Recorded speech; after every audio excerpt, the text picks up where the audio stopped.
mana lebih sulit Pak? Menjadi Kepala Biro Hukum Humas atau menjadi Ketua Pengadilan? Iya, kalau ini saya rasa dua-duanya sulit. Menjadi Ketua Pengadilan sulit, menjadi Kabiro Hukum dan Humas juga sulit. Oke. Tetapi kalau disuruh memilih mana yang sulit, karena ini Biro Hukum dan Humas ini adalah medan baru bagi saya.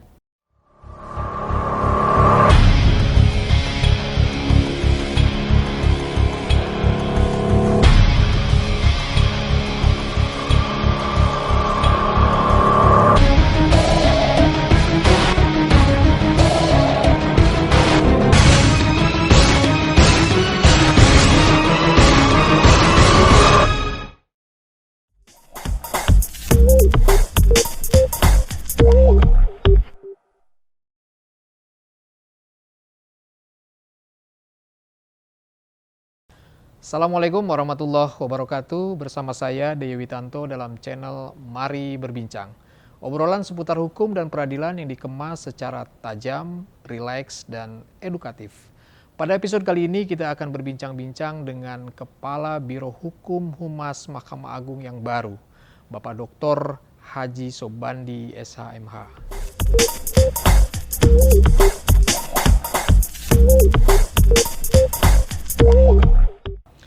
Assalamualaikum Pak Karo. Waalaikumsalam warahmatullahi wabarakatuh. Izin membuka ya. Silakan.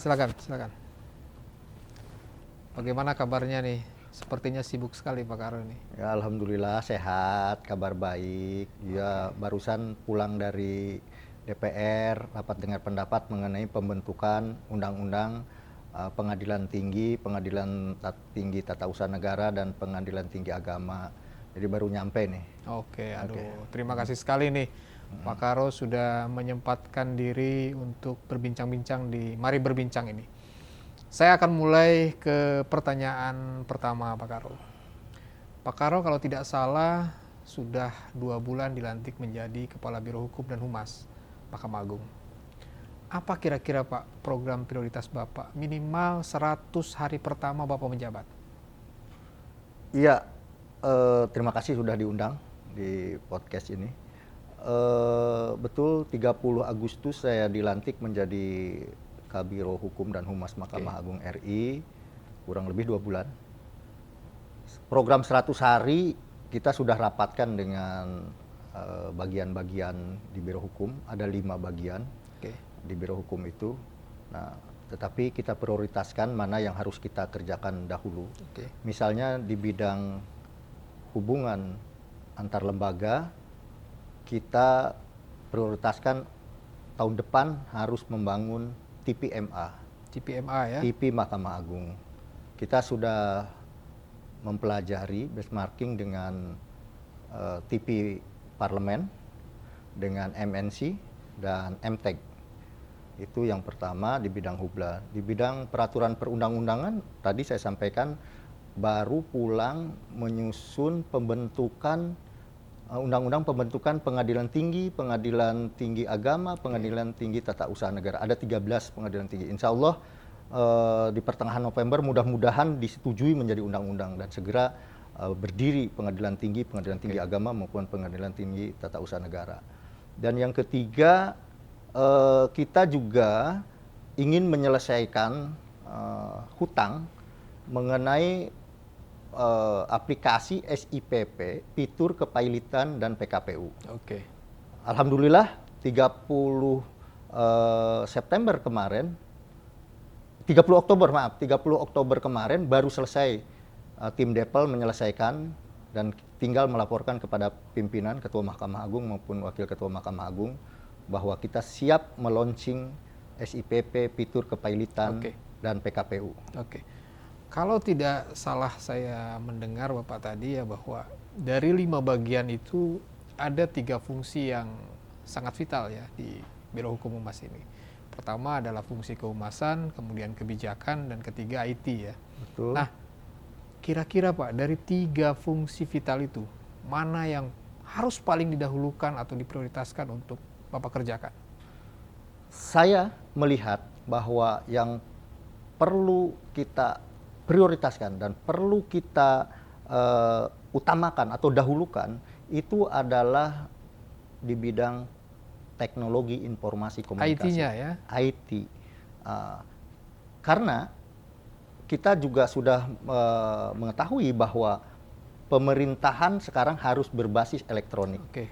Ke depan, bidang teknologi informasi komunikasi ini adalah bidang yang akan memimpin semua sektor pemerintahan. Oke. Nah, kalau berbicara tentang IT, Pak, tentunya tidak akan terlepas dari yang namanya anggaran, tentunya Betul. kan, uang. Nah, bagaimana kira-kira Mahkamah Agung mempersiapkan anggaran untuk sampai kepada bisa memenuhi kebutuhan IT yang diharapkan bagi modernisasi peradilan yang sekarang sedang gencar-gencar dilakukan oleh Mahkamah Agung, Pak? Betul.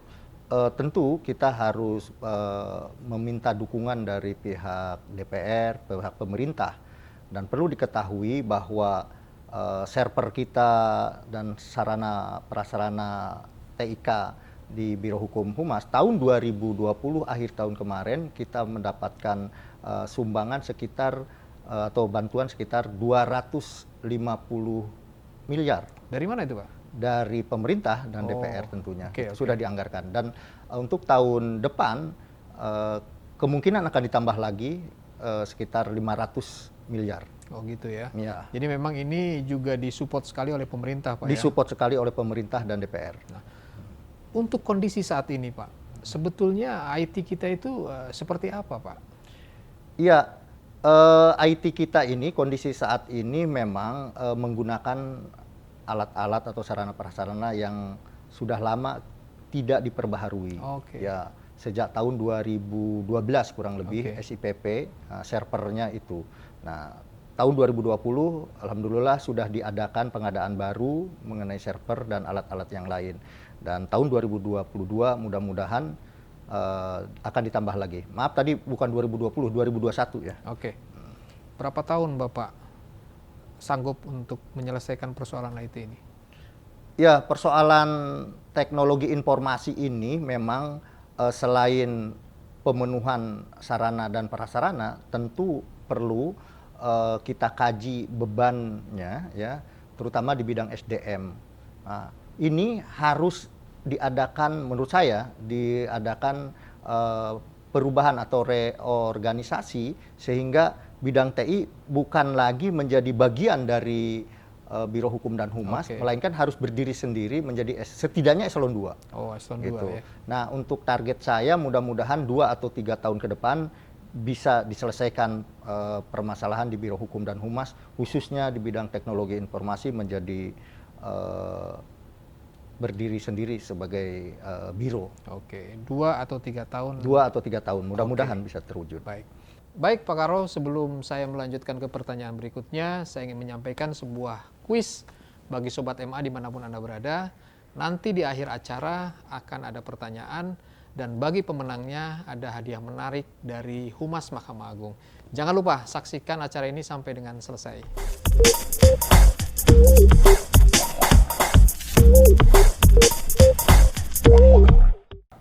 Kepala Biro Hukum Humas memiliki fungsi untuk menyampaikan informasi juga kepada publik.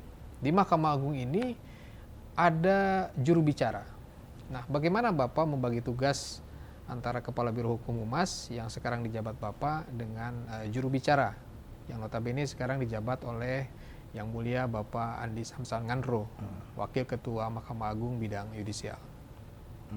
Baik, sesaat setelah dilantik, saya selaku Kabiro Hukum Humas Mahkamah Agung langsung melakukan komunikasi dan koordinasi dengan juru bicara Yang Mulia Andi Samsan Ngandro, Wakil Ketua Mahkamah Agung bidang yudisial, dan mendengarkan arahan dari beliau bahwa ada pembagian tugas untuk persoalan-persoalan teknis seperti perkara itu nanti akan disampaikan oleh juru bicara.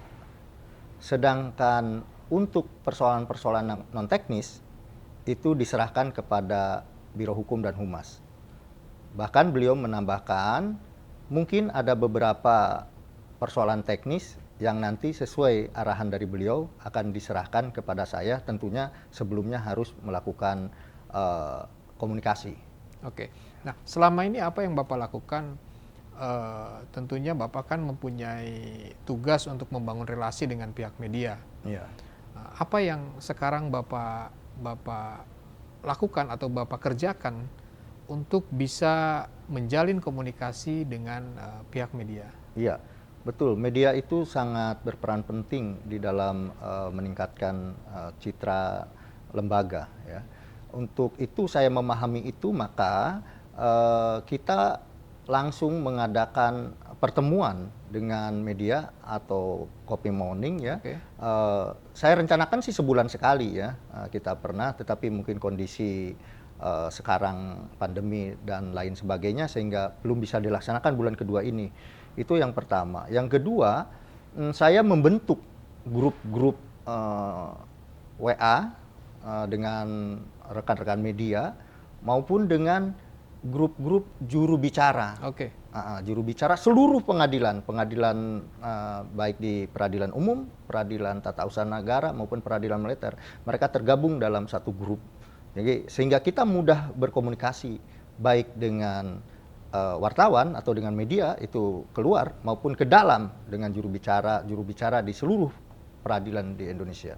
Nah, kalau saya dengar apa yang disampaikan oleh Bapak tadi, sepertinya Bapak sudah bisa memetakan ya persoalan di humas ini. Apakah sebelumnya Bapak pernah punya pengalaman menjadi humas, Pak, di pengadilan? Kita pernah menjadi juru bicara istilah di pengadilan, atau dulu humas memang.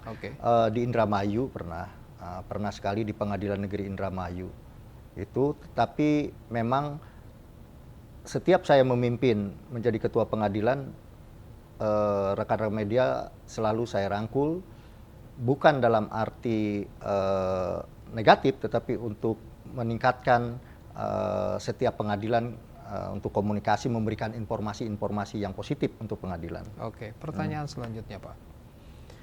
Mana lebih sulit, Pak? Menjadi Kepala Biro Hukum Humas atau menjadi Ketua Pengadilan? Iya, kalau ini saya rasa dua-duanya sulit. Menjadi Ketua Pengadilan sulit, menjadi Kabiro Hukum dan Humas juga sulit. Oke. Tetapi kalau disuruh memilih mana yang sulit, karena ini Biro Hukum dan Humas ini adalah medan baru bagi saya. Jadi saya sering menganalogikan bahwa saya penunggang kuda yang baru belajar diberikan kuda yang liar. Nah, gitu. Itu gambaran saya. Jadi saya harus banyak belajar untuk menunggang kuda maupun melatih kuda itu agar bisa kita kendalikan. Tapi Bapak tidak akan menyerah ya? Tidak akan menyerah. Oke. Itu terus walaupun ini pengalaman baru bagi Bapak, tapi Bapak akan berusaha sebaik mungkin untuk bisa menguasai tugas ini ya. Siap. Oke. Begitu. Baik, saya akan lanjutkan ke pertanyaan berikutnya, Pak. Oke, terima kasih.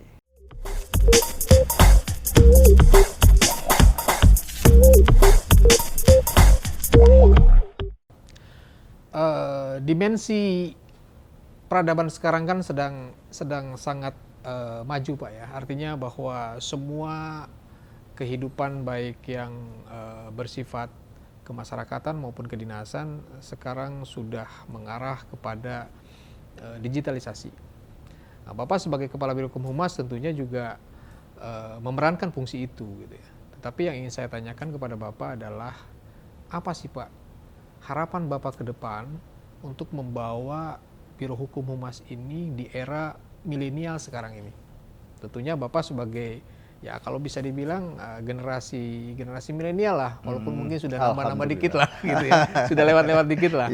Tapi saya masih menganggap Bapak masih dalam generasi milenial. Apa yang akan Bapak lakukan terhadap Biro Hukum Humas ini ke depannya? Ya, saya punya statement bahwa humas ke depan menjadi panglima, ya, selain teknologi informasi itu. Humas jangan menunggu pemberitaan, tetapi memberikan pemberitaan. Untuk mengimbangi berita-berita yang negatif, kita mendistribusikan berita-berita positif. Untuk itu tadi kita akan mengadakan studio mini, bahkan TV Mahkamah Agung. Jadi memang Bapak akan membawa itu ke lebih aktif, ya, lebih aktif. Humas harus lebih aktif, ya, proaktif. bukan hanya menunggu atau membaca berita, melainkan kita membuat berita. Oke. Nah, tentunya Bapak kan harus juga proaktif memberikan informasi dalam bentuk klarifikasi ataupun dalam bentuk siaran pers dan sebagainya.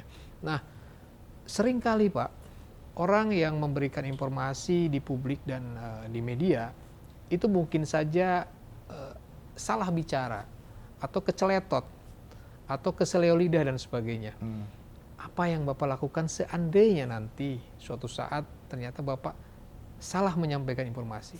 Ya. Apa kira-kira yang akan Bapak lakukan? Sebelum salah memberikan informasi, ketika kita akan diwawancara atau diklarifikasi, kita harus mempersiapkan dulu data-data yang berkaitan dengan satu materi. Artinya kita harus banyak membaca, banyak belajar untuk memperkuat wawasan kita. Namun demikian, seperti disampaikan tadi, bahwa tentu manusia tidak lepas dari kekhilafan, kesalahan.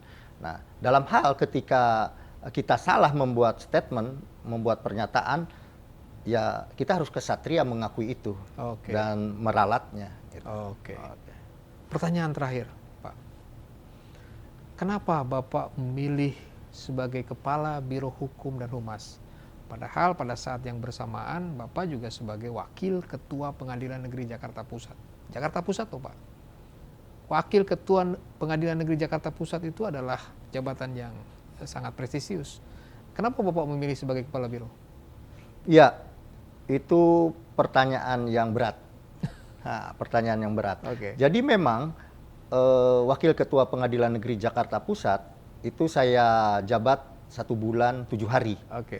Banyak orang menyayangkan mengapa mengambil Biro Hukum dan Humas Mahkamah Agung, gitu ya. Tetapi saya setelah tentunya meminta kepada Allah, ya, saya meyakini bahwa semua atas takdirnya, semua atas kehendaknya. Dan setelah berpikir bahwa ini saya harus memberikan kontribusi positif yang lebih besar kepada lembaga Mahkamah Agung.